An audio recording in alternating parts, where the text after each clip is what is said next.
제가 요즘에 이게 성탄절 되고 눈이 내리고 또 연말 연시로 가다 보니까 제가 굉장히 감수성이 많은 거 아시죠? 이게 마음이 센치멘탈이라고 하나요? 좀 그래지면서 제가 요즘에 인생에 대한 생각을 참 많이 했습니다. 사는 게 뭔가, 인생이 뭘까? 하늘을 보고 또 저 산을 보면서 또 우리 성도님들 생각하면서 인생이 뭘까 곰곰이 생각해 봤는데, 제가 요즘에 내리는 그 인생은 뭐냐면, 인생은 인간의 외로움에 대한 이야기다. 여러분들 딴 데 가서 이거 쓰시면 안 돼요. 제가 쓰는 표현입니다. 인생이 뭐라고요? 인간의 외로움에 대한 이야기가 인생이 아닌가, 그런 생각을 요즘에 좀 많이 하고 있습니다. 왜냐하면 여러분들 영화나 드라마를 한번 보십시오. 대부분의 영화나 드라마의 그 시작은 굉장히 쓸쓸하게 외롭게 시작될 때가 많이 있습니다. 어떤 젊은 세대들이 있는데 그들이 좀 그 무료함이 뭘까요? 재미가 없고 또 외롭고 하니까 그 무료함을 달래려고 젊은 사람들에게 뭘 막 하다가 갑자기 무슨 사고가 생깁니다. 그래서 그것을 수습하면서 일이 더 커지고, 그러면서 이 이야기가 젊은 청춘의 이야기인 줄 알았는데 점점 스릴러로 무서운 이야기로 막 진행되면서 영화가 어둡게 무섭게 끝나는 경우가 많습니다. 또 예전에 옛날 그 아침 드라마, 요즘에 아침 드라마 하는지 잘 모르겠는데요, 옛날 아침 드라마 얘기가 뭡니까? 나는 이 집의 시어머니인데, 내가 이 집의 왕인데 내가 왜 이렇게 외롭냐, 그런 얘기를 합니다. 며느리는 어떻습니까? 내가 이 집안에 시집 왔는데 왜 이렇게 외롭냐. 또 남편은 뭐라고 그럽니까? 내가 이 직장 생활하는데 직장에서 왜 이렇게 외롭냐. 아침 드라마 보면 외로운 사람들끼리 서로 싸우고 울고 화해하고, 외로운 사람들끼리는 문제가 생기고, 막 그런 이야기들이 아침 드라마의 주제였던 것 같습니다. 그러니까 오늘 요즘 시대는 무슨 시대냐면 빠른 시대지만 굉장히 외로운 시대입니다. 기술 문명은 발달했지만 인간은 그럴수록 더 소외되고 외롭습니다. 요즘 기술이 얼마나 좋습니까? 저도 가끔 은행이나 이렇게 통신사에 이렇게 뭔가 이렇게 좀 해결해야 될 문제가 있어서 전화를 걸잖아요. 근데 사람이 받을까요? 기계가 받을까요? 1577-8800 딱 전화를 하면 사람 받을 줄 알았더니 띠리릭 전화 되면서 거기서 뭐라고 그럽니까? 건너편에서 기계가, 사랑하는 고객님 반갑습니다. 신규 가입을 원하시면 1번, 해지를 원하시면 2번, 서비스 불편 사항이 있으시면 3번, 쭉 7번까지 얘기하다가 상담사 통화를 원하시면 0번을 눌러주시기 바랍니다. 그럼 급하니까 이거 기계랑 얘기가 안 되잖아요. 그러니까 0번을 딱 눌렀습니다. 그럼 띠 하면서 먼저 온 전화가 많아 대기 손님이 많습니다. 이동영 고객님 대기 시간은 4분 27초. 기다리기를 원하시면 1번, 처음 듣기를 원하시면 2번. 그러니까 기다리기 눌러야 되는데 실수로 2번 눌렀어요. 그럼 다시 신규 고객 가입은 1번, 해지를 원하시면 2번, 또 7번까지 다 들어요. 그럼 또 뭐 눌러야 돼요? 그렇죠, 0번 누릅니다. 그랬더니 앞에 온 전화가 많아 대기 손님이 많습니다. 이동영 고객님 대기 시간은 5분 30초. 분명히 아까 4분 27초라고 그래놓고 조금 이렇게 다시 한 바퀴 돌았더니 1분이 더 지났습니다. 아이고 머리야, 해결이 안 되는 거예요. 그러니까 계속 띠리 기다려요. 그러면 또 뭐라고 하는지 아세요? 딸깍 소리 나면서 당사에서는 챗봇 서비스를 제공하고 있습니다. 문자로 해결하기를 원하시는 분들은 3번을 눌러. 아니야 난 상담사를 원해. 그래서 상담사 만나기 얼마나 요즘에 어렵습니까? 옛날에는 은행이나 통신사나 지역번호가 있었잖아요. 042 몇 번 누르면 사람이랑 바로 연결됐는데 요즘 다 1577, 1588로 기계랑 만나니까 저는 이 상담사 만나기까지 제가 얼마나 외롭고 공허하고 허전하고 막막한 길을 사실 달랠 길이 없습니다. 그냥 하나의 에피소드로 알려드렸지만 어떻게 보면 참 우리 인생은 외로운 이야기의 연속인 것 같습니다. 내 마음 가족들이 몰라주고, 친구들도 내 상황 그냥 놀리고 웃기만 하고, 진짜 내 진심을 밝히려고 하면 그게 그냥 우스갯소리가 되어버리기도 하고, 그러다 보니까 오늘날 우리의 행복과 축복이 뭘까요? 그것은 따스하게 마음을 나눌 수 있는 그 누군가가 있다면, 내 이야기를 들어주고 공감해주고 슬프면 같이 울어주고, 좋은 일 있으면 진짜 함께 기뻐해주고, 나 힘들 때 격려해주는 그런 누군가가 있다면 너무 좋겠다. 이것이 다른 게 아니라 이게 우리 일상의 행복이고 축복이 아닌가, 그런 생각을 해보게 됩니다. 이렇게 우리가 외로움을 벗어나기를 원하지만 오늘날은 홀로 있는 사람들이 너무 많습니다. 혼자 지내는 분, 또 홀로 계시는 분들이 많다 보니까 이분들이 뭐 하면서 지낸지 아세요? 바로 핸드폰을 끌어안고 살아갑니다. 제가 얼마 전에 그 식당을 갔습니다. 식당 갔는데 저 옆에 엄마, 아빠, 한 중학생 아들, 세 명이 한 가족이 밥을 먹으러 왔어요. 근데 밥을 먹으러 왔는데 그 세 명 하는 걸 제가 유심히 봤는데, 그 세 명이 밥 먹으면서 다 뭐 하는지 아세요? 밥 먹으면서 핸드폰 보고 있는 거예요. 세 명 다 가족인데. 근데 더 놀라운 건 뭔지 아십니까? 엄마가 밥 먹으면서, 아들 밥 먹을 때 핸드폰 보는 거 아니야? 엄마 뭐 보고 있어요? 와, 제가 깜짝 놀랐는데 그게 오늘날 우리 가족들의 일상이라는 겁니다. 심지어 어떤 아내분은 안방에서 거실에 있는 남편한테 카톡 보는데요. 남편 물 좀 한 잔 떠다 주세요. 부르지도 않아요. 집에서 핸드폰으로 명령을 하시는 그런 담대한 아내분들이 계시다는 그런 제보를 심심치 않게 제가 받고 있습니다. 그러다 보니까 외롭죠. 기술은, 문명은 발달했는데 사회 시스템 자체가 우리를 외롭게 만듭니다. 또 이 외로움을 해소하기 위해서 핸드폰을 끌어안고 살죠. 또 사람을 만나도 기분 전환용 사람을 만나게 됩니다. 제가 예전에 청년들이랑 얘기하는데, 목사님 요즘에 청년들은요, 젊은이들은 당근에서 사람을 만나요. 그게 무슨 말인가? 당근? 어디 시장 가서 만난다는 건가? 당근이 뭔지 아세요? 예, 지금 3명밖에 모르시는데 당근이 무슨 중고 거래하는 그런 그 앱입니다. 핸드폰, 이렇게 핸드폰으로. 근데 당근에서 그런 걸 올린대요. 선화동에서 같이 배드민턴 하실 분, 목동에서 함께 조깅, 아침에 달리기 하실 분. 그러면 그런 걸로 사람들끼리 만난대요. 그래서 달리기 하는데 가봤다가 마음에 안 들면 나오고, 배드민턴 치러 갔다가 뭐 마음에 안 들면 나오고. 이렇게 오늘날은 외로운데 그 기분 전환용 만남들이 너무 많다 보니까 우리가 깊이 있게 친밀하게 정말 영적으로 만나는 그 자리까지 가기까지는 우리는 굉장히 오랜 외로운 시간들을 견뎌야 된다는 것입니다. 그러다 보니까 옛날에 없던 혼밥족, 혼자 밥 먹는 그런 사람들도 많이 있습니다. 그러면 이 외로움의 문제가 어디서부터 시작됐을까요? 성경은 에덴 동산에서부터 외로움의 문제, 고독의 문제가 시작되었다 말합니다. 하나님께서 아담, 사람을 만드시고 뭐라고 하셨냐면, 사람이 혼자 있는 것이 좋지 아니하니 돕는 배필을 지어 주리라. 사람이 혼자 있는 것보다 함께 있는 것이 하나님께서 더 기뻐하시고 원하시는 삶입니다. 그러니까 우리는 어떻게 살아야 됩니까? 혼자 살아야 됩니까? 아니면 지지고 볶고 미워하고 좋아하면서 같이 살아야 됩니까? 같이 살아야 돼요. 어떤 분들은 교회에서 상처받고, 에이 나 교회 안 가, 이제 그냥 TV로 나 혼자 예배 드릴 거야.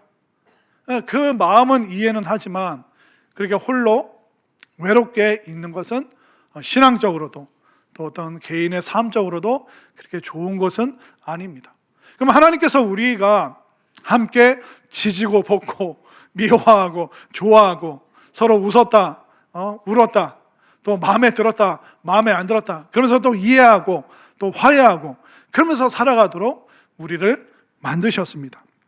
그런데 우리가 그렇게 살아가다 보면 함께 사라지는데 무슨 문제가 생기냐면 그 사람의 쓸모에 대해서 생각하기 시작하면 그때부터 문제가 생깁니다.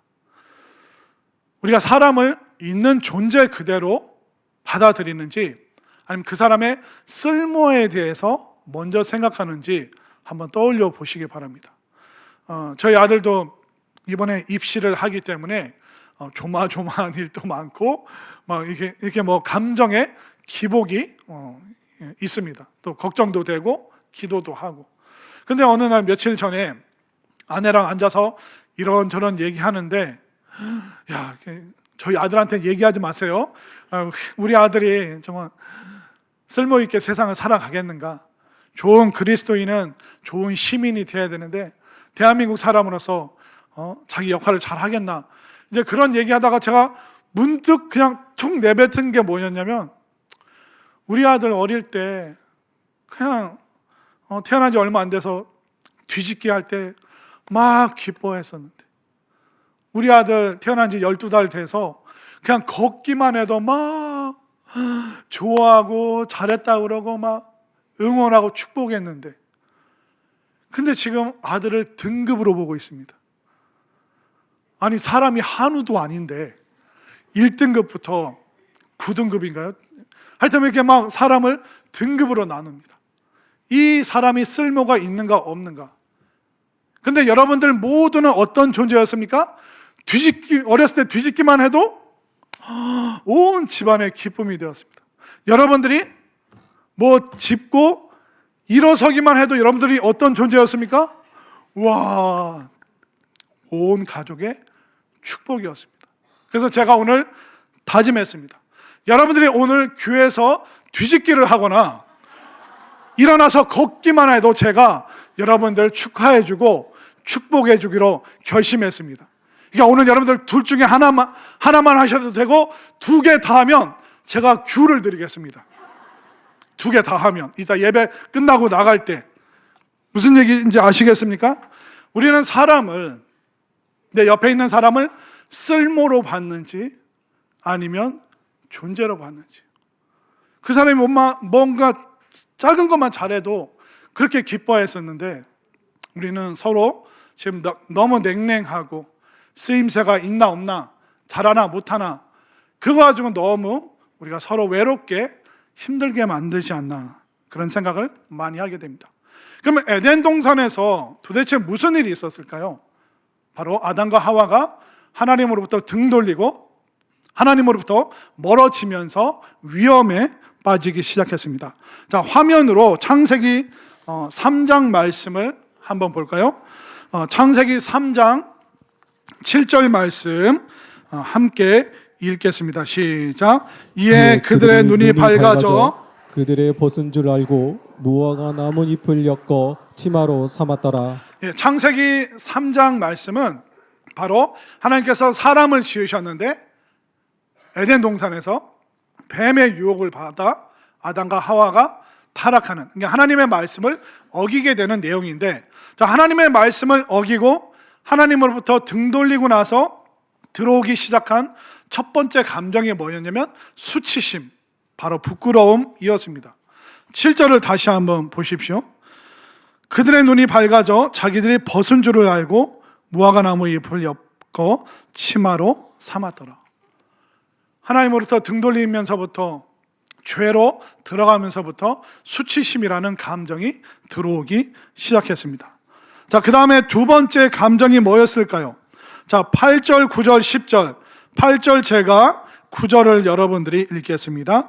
그들이 그날 바람이 불 때 동산에 거니시는 여호와 하나님의 소리를 듣고 아담과 그의 아내가 여호와 하나님의 낯을 피하여 동산 나무 사이에 숨은지라. 여호와 하나님이 아담을 부르시며 그에게 이르시되 내가 어디 있느냐. 10절 함께 읽겠습니다. 시작. 이르되 내가 동산에서 하나님의 소리를 듣고 내가 벗었으므로 두려워하여 숨었나이다. 그러니까 하나님으로서 멀어진 인간은 수치심과 두려움에 사로잡혀서 살아가는구나. 그것을 성경은 그대로 보여주고 있습니다.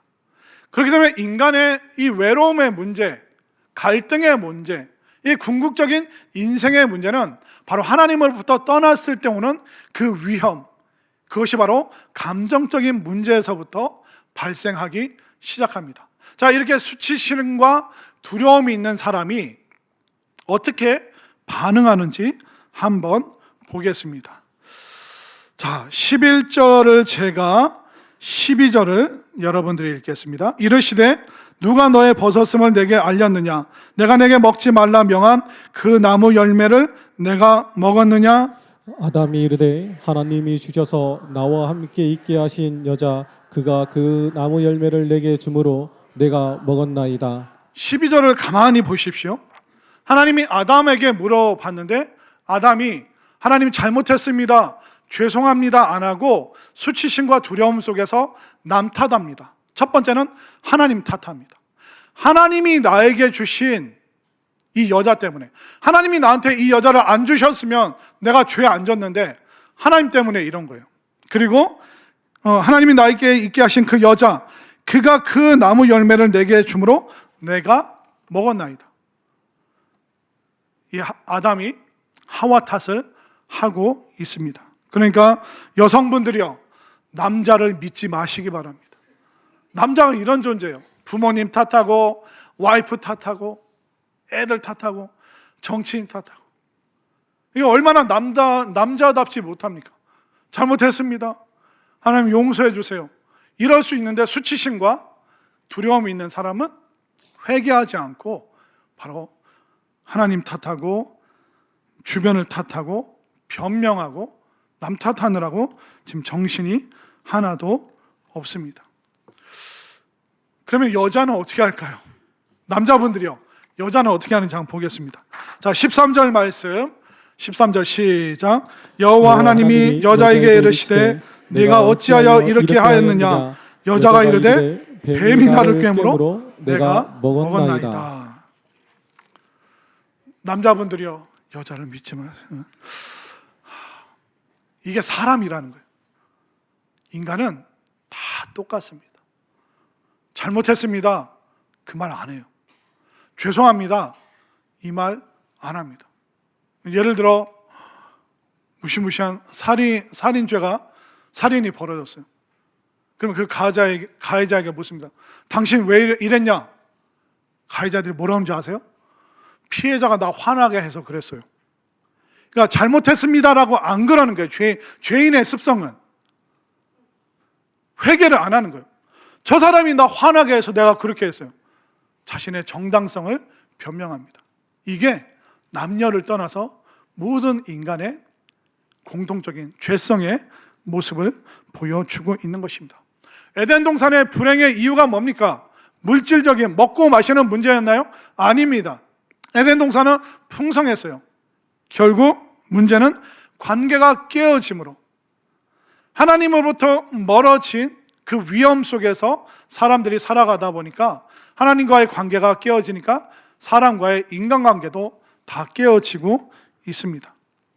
결국 우리 인생의 행복과 불행을 좌우하는 게 뭘까요?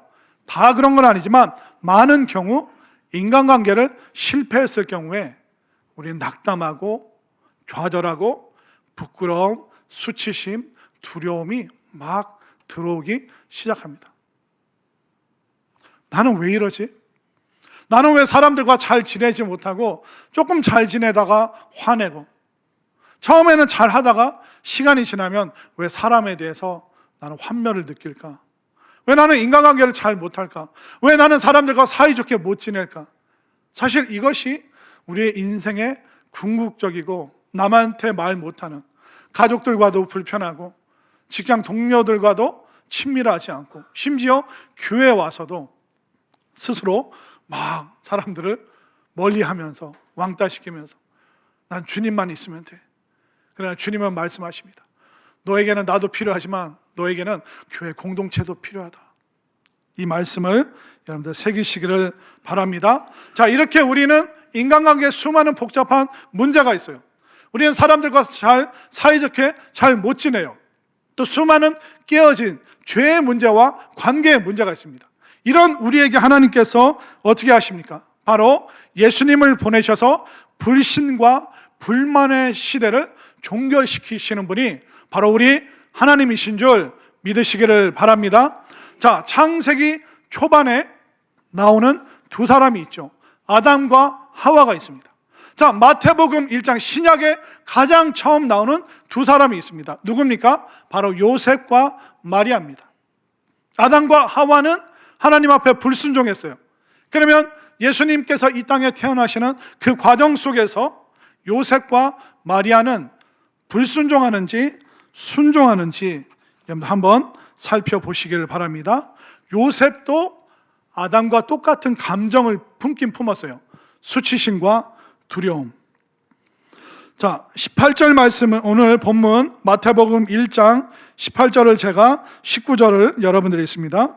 예수 그리스도의 나심은 이러하니라. 그의 어머니 마리아가 요셉과 약혼하고 동거하기 전에 성령으로 잉태된 것이 나타났더니 그의 남편 요셉은 의로운 사람이라 그를 드러내지 아니하고 가만히 끊고자 하여. 우리는 너무 편하게 이 두 구절을 읽었지만 요셉의 마음은 어땠을까요? 그 사람과 이 여인과 약혼하고 1년 후에 결혼식을 하기로 했는데 결혼식을 앞두고 이상한 소문이 도는 거예요. 마리아가 배가 나오기 시작했어. 마리아가 임신했나 봐. 남편이 될 요셉을 두고 마리아가 바람 피웠나 봐.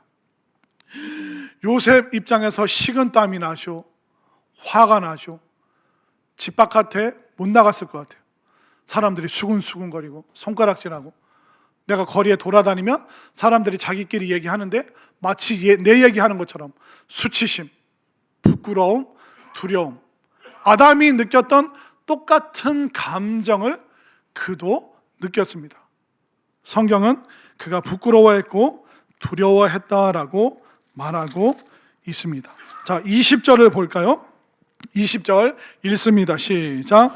이 일을 생각할 때 주의 사자가 현몽하여 이르되 다윗의 자손 요셉아, 내 아내 마리아 데려오기를 무서워하지 말라. 그에게 잉태된 자는 성령으로 된 것이라. 이 요셉이 밤잠을 못 자는 거예요. 엎치락 뒤치락 막 치를 떨 정도의 그 배신감 때문에 잠이 안 오는 거예요. 그러다 까무룩 잠이 들었는데 하나님께서 천사를 통하여 요셉에게 꿈속에서 말씀하십니다. 요셉아, 두려워하지 마라. 겁내지 마라. 너 수치심과 부끄러움, 그 감정 떨쳐내라라고 말씀하고 있습니다. 결국 이 요셉도 아담처럼 똑같이 부끄러움과 수치심과 사람들과 하나님 앞에서 수많은 두려움의 감정이 동일하게 있었어요. 근데 아담은 불순종으로 나아갔지만 이 요셉은 어디로 나아갈까요? 그는 순종의 자리로 나아갑니다. 한번 보겠습니다. 21절에 명령이 나오는데요. 어떤 명령을 하실까요? 21절 읽습니다. 시작. 아들을 낳으리니 이름을 예수라 하라. 이는 그가 자기 백성을 그들의 죄에서 구원할 자이심이라 하니라. 자, 하나의 명령이 뭡니까? 아기가 태어나면 이름을 예수라 하라. 그렇게 명령하셨어요. 자, 25절로 가볼까요? 자, 25절 읽겠습니다. 시작. 아들을 낳기까지 동침하지 아니하더니 나음의 이름을 예수라 하니라. 불순종했습니까? 순종했습니까? 순종했잖아요. 그래서 이 요셉, 마리아, 이 두 사람이 하나님께는 희망의 사다리가 되는 것입니다. 예수님께서 왜 굳이 남자를 낳지 못하는 여인의 몸을 통하여 태어나게 하셨을까요? 그 이유는 뭐냐면 우리가 모든 인류의 사람들은 남녀 사이에서 태어납니다. 그 말은 뭐냐면 우리는 육체적으로 아담과 하와의 후손, 죄를 범한 죄성 아래서 태어나게 된다는 거예요. 그러니까 우리가 육체의 결합을 통해서, 육체를 통해서 태어나면 우리는 그 죄성 아래서 그대로 죄인으로 태어나는 거예요. 근데 예수님께서 이 땅에 오실 때 죄 없는 사람의 모습으로 오셔야지 인간의 죄를 담당하실 수가 있는 거예요. 그러니까 죄가 있는 인간의 모습이라면 불완전하기 때문에 우리의 죄를 담당하실 수가 없는 거예요. 똑같은 죄성을 지닌 사람이기 때문에. 그렇기 때문에 하나님께서는 남녀의 결합이 아니라 바로 성령을 통해서, 남자를 통하지 아니하고 성령을 통해서 예수님께서 이 땅에 태어나게, 바로 인간의 아담의 그 죄성 아래에서 태어나지 않고 하나님의 은혜로, 그러나 사람이 되셔야 돼요. 사람만이 사람의 죄를 대신 똑같은 값으로, 생명값으로 담당할 수 있기 때문에. 그리고 그 이름을 예수라고 하는데, 이것은 바로 구약 성경의 여호수아를 헬라식으로 발음을 한 겁니다. 여호수아, 구원자라는 이름 그대로 예수님, 여호수아, 예수라고 발음을 하는 것입니다. 아버지는 아들의 이름을 지을 권리가 있어요. 그렇다면 그 요셉 집안에 내려온 그 어떤 학렬, 반복적인 그 이름의 표현들이 있을 텐데, 내 아들인데요? 라고 하지 않고 요셉은 하나님의 명령에 순종하여 하나님께서 그 이름을 예수와 여호수아, 예수라고 하라 하셨기 때문에 요셉이 순종하고 있는 것입니다. 첫 번째 사람 아담과 하와, 그들은 하나님의 희망의 사다리가 될 수 있었지만 그들은 그 사다리를 부러뜨리고 말았습니다. 하나님께서는 요셉과 마리아를 준비하셨는데 그들은 순종의 사람이 되어서 예수님께서 이 땅에 오시도록 하는 그 희망의 사다리가 되어주고 있는 것입니다. 그래서 이 요셉과 마리아를 통해서 하나님께서 너무나도 놀라운 선언을 우리에게 해주고 계시죠. 자, 오늘 본문 23절로 가볼까요? 23절 읽습니다. 시작. 보라, 처녀가 잉태하여 아들을 낳을 것이요 그의 이름은 임마누엘이라 하리라 하셨으니 이를 번역한즉 하나님이 우리와 함께 계시다 함이라. 아멘인가요? 하나님이 우리와 함께 하신다면 우리의 죄와 사망과 죽음과 외로움의 문제는 해결될 줄 믿으시기를 바랍니다. 여러분들이 교회 나와서 하나님 만나잖아요. 인생의 문제 한 번에 끝나는 것입니다. 우리가 누구를 만났느냐가 우리를 살리기도 하고 죽이기도 합니다. 죽어가는 내 인생, 외롭고 괴롭고 힘든 이 인생 중에 우리가 하나님을 만난다면, 하나님이 나와 함께 하신다는 것을 우리가 경험하고 체험한다면 우리는 모든 인생의 문제를 돌파할 줄 믿으시기를 바랍니다. 그러면 그 거룩하신 하나님께서 어떻게 우리와 함께 하시는가? 바로 예수님을 보내주셔서 하나님은 예수님처럼 우리와 대화하고 식사하시고 우리 손잡아 주시고 우리와 함께 갈릴리 바다에서 배도 타시고 또 우리를 위해서 고기도 구워주시고 물고기도 구워주시고, 바로 하나님께서는 이렇게 친밀함으로 외롭고 힘들고 괴로운 우리 인생 가운데 예수님처럼 친밀한 모습으로 우리에게 오길 원하시는 이 하나님의 마음을 여러분들이 받아들이시고 이해하시기를 바랍니다. 그런데 우리 인간의 문제는 뭡니까? 하나님은 끊임없이 우리에게 찾아오길 원하시는데 인간은 계속 도망가요. 인간의 선언이 무엇입니까? 야, 이제 우리 하나님을 떠나자. 하나님은 우리를 억압한다. 우리 하나님으로부터 해방되자. 우리가 하나님을 벗어나면 우리 인간은 자유로워질 수 있다. 우리는 얼마든지 하나님 없이 잘 살 수 있다. 이것이 바로 죄를 가진 인간의 선언입니다. 그러나 그런 선언을 하는 인간이 만들어낸 역사가 어떻습니까? 피 흘리고 부끄럽게 하고 고통스럽게 만들고 외롭게 만들고 힘겹게 만들고, 하나님을 벗어났더니 자유는커녕 죄와 사망의 종노릇을 하게 됩니다. 자꾸 우리가 죄를 짓잖아요. 그러면 죄가 합법적으로 우리를 사망으로, 불행으로 끌고 가는 거예요. 자꾸 여러분들이 죄에 힘을 주면 안 됩니다. 그러나 우리가 죄와 사망과 어둠이 있어도 예수님께서 오시면 예수님이 바로 죄를 사하시는 그 모든 권세를 갖고 계심을 믿으시기를 바랍니다. 예수님이 우리에게 오시면 죽음을 이기는 그 권세를 예수님이 다 갖고 계심을 믿으시기를 바랍니다. 자꾸 하나님으로부터 도망치지 마십시오. 거기에는 위험밖에 없습니다. 자꾸 여러분들 하나님 가까이 오시고 말씀 가까이 오시고 괴로워도 외로워도 슬퍼도 여러분들 하나님께 가까이 나오시기를 바랍니다.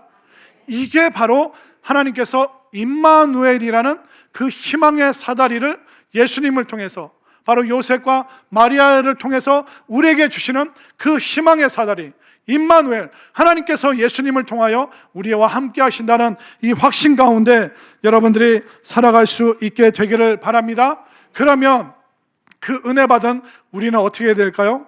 저는 여러분들이 누군가의 희망의 사다리가 되어 주셨으면 좋겠습니다. 여러분들 가정에 여전히 외롭게 괴롭게 하나님께 나오지 못하는 사람이 있습니다. 직장 동료들 미운 것도 있고 마음에 안 드는 것도 있지만 그들이 그냥 그 죄의 종로를 타고 살아간다면 그 인생의 결론이 어떻게 되겠습니까? 또 우리 주변에 좌우를 분별하지 못하는 수많은 사람들이 뭐가 올바른 인생인가, 뭐가 제대로 된 인생인가 모른 채로 살아가는, 출퇴근하는 수많은 사람들이 우리 주변에 있습니다. 그들에게 희망의 사다리는 바로 여러분들밖에 없습니다. 우리가 왜 대한민국에 살고, 여러분들이 왜 대전에 살고, 여러분들이 왜 그 삶의 자리에 있을까요? 그 삶의 공간에서 여러분들이 만나는 모든 사람들에게 여러분들이 희망의 사다리가 되기를 원하시는 이 하나님의 마음을 여러분들 분명히 깨달으시기를 바랍니다. 그리하여 이 성탄의 계절에 우리에게 바로 죄와 사망의 권세를 이기게 하시는 희망의 사다리 되시는 그 예수님을 주변 많은 사람들에게 전하고 그들을 예수님께로 인도하고 이끌어내는 그 희망의 사다리의 역할을 우리 모두가 감당할 수 있게 되기를 간절히 소망합니다.